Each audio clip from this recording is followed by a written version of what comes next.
ଗପ ଶୁଣୁଛୁ? କିଏ ଗପ ଜାଣିଛ କହିଲ? କିଏ ଗପ ହାତ ଦେଖିଲ? କିଏ ସବୁ ଗପ ଜାଣିଛ? ଆରେ ଗୋଟେ ଗପ କହିଲେ ତମକୁ ହେଲା। ତମେ ଛୋଟ ଛୋଟ ଛୁଆ ଗପ ସବୁ ଭଲସେ ଜାଣିଛ, ତା ମାନେ ବି ଭଲସେ ଜାଣିନ। ଗୋଟେ ଗପ ତମେ ବଡ଼ ହେଲେ କେବେ ମିଛ କଥା କହିବନି ହେଲା। ଜମା କେବେ ବି ମିଛ କଥା କହିଲେ ଜମା ଭଲ ନୁହେଁ ହେଲା। ଗୋଟେ ମିଛୁଆ ଗପ କହିବା। ସିଧା ରୁହ ଗୋଟେ ରାଧୁଆ ବୋଲି ଗୋଟେ ପିଲାଟେ ଥିଲା ହେଲା। ସିଏ ସବୁଦିନ ଜଙ୍ଗଲକୁ ଯାଏ ଗାଈ ଚରେଇବା ପାଇଁ। ଜଙ୍ଗଲକୁ ଗାଈ ଚରେଇବା ପାଇଁ ଯାଏ।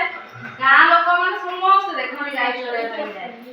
ସେ ସବୁବେଳେ ମିଛ କଥା ହିଁ କୁହେ। ଗାଁ ଲୋକମାନଙ୍କୁ ସବୁବେଳେ ମିଛ କଥା କହିଦିଏ।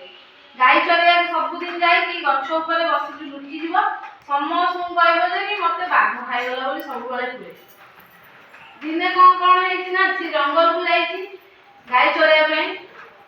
ନିଦରେ ଶୋଇପଡ଼ିଛି ଗଛ ଉପରେ ଶୋଇପଡ଼ିଛି। ନିଦ ହେଇଯାଇଛି, ସେ କଣ ତଳେ ଗଳି ପଡ଼ିଛି। ତାକୁ ସତରେ ଗୋଟେ ବାଘ ଆସିଲା ତା କତିକି ହେଲା। ବାଘ ଖାଇବ ବୋଲିକି ତାକୁ ବସିଲା ଗଲା, ମୁଁ ତାକୁ ଗାଧୋ ଖାଇବ ବାଘ ହେଲା।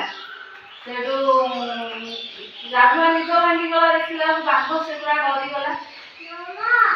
ବାଘ ଯେତେବେଳେ ତାକୁ ଖାଇଦେଲା, ସେ ତାକୁ ଖାଇବ ବୋଲି କହିଲା, ସେ ପୁରା ଡରିକିରି ସମସ୍ତ ଗାଁ ଲୋକଙ୍କୁ ଡାକ ମାରିଲା, ଜଲ୍ଦି ଆସ ମତେ ବାଘ ଖାଇଗଲା। ଗାଁ ଗଲା, ଦୌଡ଼ି ଆସ ମତେ ବାଘ ନେଇଗଲା। ଯୋଉଠି ସମସ୍ତଙ୍କୁ ଡାକିଲା, ଗାଁ ଲୋକ କେହି ଆସିଲା। ସେ ତ ସବୁଦିନ କୁହେ ନା, ଆସ ଗାଁ ମତେ ବାଘ ନେଇଗଲା। ଗାଁ ଲୋକ ସମସ୍ତେ ଆସି ଦେଖନ୍ତି। ଦେଖିଲା ବେଳକୁ ରାଧୁଆ ଗଛ ଉପରେ ବସିକିରି ହସୁଥିବ। ମିଛରେ ତାକୁ ବାଘ ନେଇନଥିବ ହେଲା। ଆସିଲା ଯୋଉ ବାଘ ତା କତିକି ଆସିଛି ଖାଇବ ବୋଲିକିରି ଗଳି ପଡ଼ିଛି ଗଛ ତଳକୁ।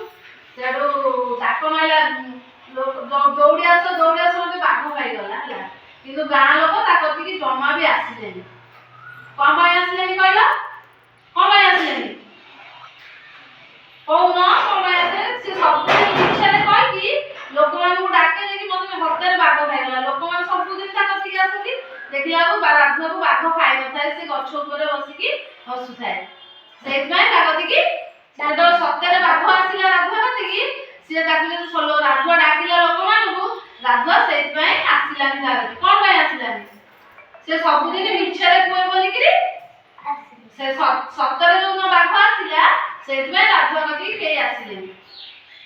କଣ ସେ ସବୁଦିନ ମିଛ କୁହେ ବୋଲିକିରି ଆଜି ତା କତିକି ଆସିଲେନି। ଜୀବନରେ କେବେ ମିଛ କଥା ହିଁ କହିବନି। ମିଛ କଥା କହିଲେ ସଦାବେଳେ ଭଲ ନୁହେଁ ହେଲା।